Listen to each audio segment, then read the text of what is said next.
Hey guys, what's up? VA Merc here, and today I'm showing you guys my PTR91. This rifle here is made by PTR Industries. This is the basic no frills rifle from that company. It's the GI model, so they call it. They call it a special edition for some reason. It comes with this plastic hard case right here. It's hard enough. I mean, it's a little flimsy, but it's a $20 case if you look at cheaper than dirt. The same case goes for around 20 bucks or something like that. It also comes with one magazine as well.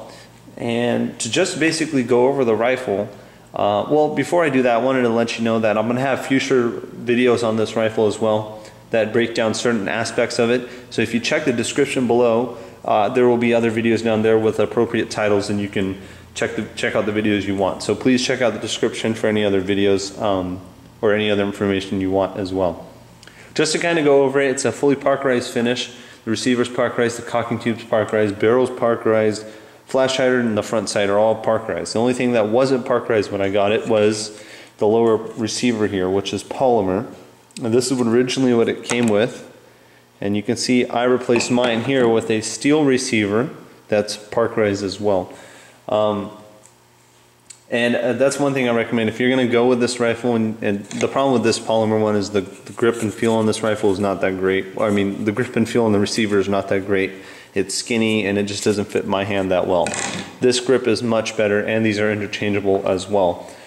So I say if you want to get this rifle and you don't think you'll like this, or once you get it, if you want to change it right away, because you want to get this steel receiver with a new parkerized finish so that it wears with the rifle over the years. You know, you don't want to wait a year and then your rifle's kind of got a different tint to it, then your little receiver will look kind of funky. And that's the one thing that I hated about it. That's probably the only thing I hated about the rifle, was that it came with a polymer lower receiver, because the finish didn't look that nice. With this parkerized finish here, it matches the rifle much better, and it looks more like a GI model than it did with the polymer one, with the Navy style group. And you did notice here it's got the full auto markings as well, and it will fire in both positions. And it will fire only semi-automatic, because the trigger pack in here is semi-automatic only, so you don't have to worry about full auto. Some other things about the rifle here: it's got the slimline handguard, and it's got a full buttstock. You know, the A3 models, basically an A3, the G3 A3. It's got the full buttstock. They do come with collapsible ones. Well, they don't sell them with collapsible ones, but you can buy them. You can buy the collapsible stock for it if you want. The color of this is tropical green, not OD green. OD green is a little bit different. I believe the tint or the shade of it's a little bit different. Alright, so I'm going to show you guys a flash hider and some close-up views of this. So here's a flash hider. It's a birdcage style flash hider all the way around. And like M16s on the bottom, they're kind of closed off. This one isn't. And they're closed off so you don't blow the dust away around if you're laying on the ground and shooting. All right, and the barrel here is kind of tapered from here to here, and then it steps up for the flash hider. The front sight here is soldered onto the barrel, and you can kind of see the soldering right in there. And this must be free floated. The barrel and the front sight are attached, but the cocking tube is free floated from that. So the barrel is kind of free floated setup on this rifle, on this HK rifle of HK style. And the front sight, it's a hooded front sight, so it's fully protected there. And here's the cocking tube, and this is the cocking handle right here. Remember, this is not a gas operated system. There's no piston or anything like that. And I shouldn't be showing you guys this upside down. Let me show it to you the right side. There we go. So you can kind of see the finish is really nice on it. I like the parkerizing. And these welds are really nice here. They did a really good job of cleaning it up. And that's what it says right there on the magazine well. And yeah, I got a bullet button because I live in California, but that doesn't stop me from buying guns and supporting the Second Amendment. So it's a really nice finish here. You got a close-up of the lower receiver and the upper, and you can see they match. And this is how it should have came, but for some reason they didn't want to do that. Not sure why. And let's take a look at this side. Really clean looking rifle. I showed you guys the front sight. Now the rear sight, it's pretty cool. It's a diopter style sight.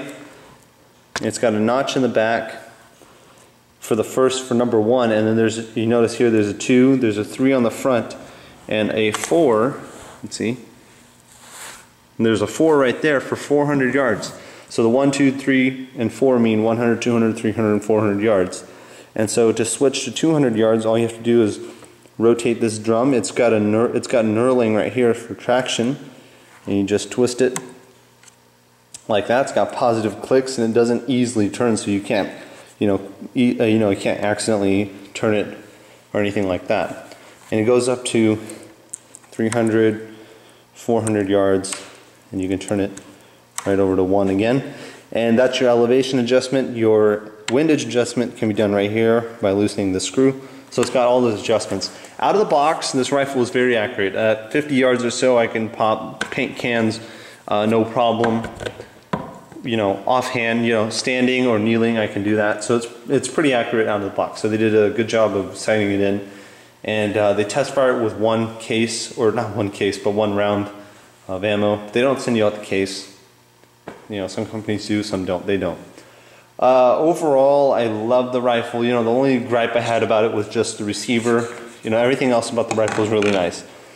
Now it is, chambered in 308 and 7.62 by 51. It's chambered, in both PTR Industries, and even their booklet will tell you that it can fire both 308, 7.62 by 51, and also even 7.62 NATO. So you don't have to worry about buying particular kind of ammo.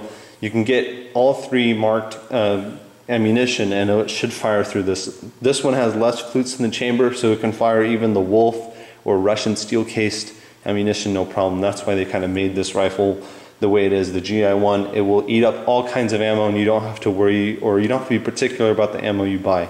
This will shoot everything pretty much. I've been shooting plastic ammo through this. Hint, hint, that's going to be a future video. You guys can check the description for that one. And I'll tell you about it, later, not in this video. But I shoot plastic ammo through it, and it's about half the cost. So watch out for that video. Overall, it's a great rifle for $1,000. That's about what it retails for. That's about what I paid for it.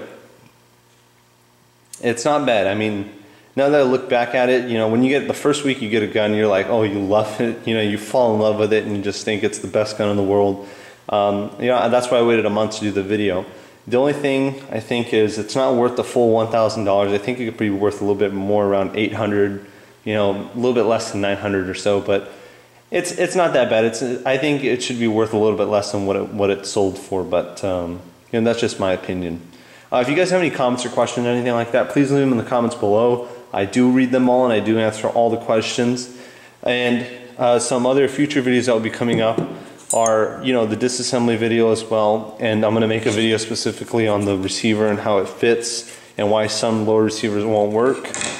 And also, when I bought that receiver, I bought a sling for it, and this will be in a separate video because it has a lot of different features which I have to show you guys. It's pretty cool. So I bought the sling separate, and I also bought a bipod, and this bipod will only work with a wide handguard. Will not work with a slimline handguard, which is what the PTR comes with. The GI model. So that's all I want to show you guys today, and if you guys have any comments or questions, please leave them below. I will talk to you guys later. V8 Merc, signing out.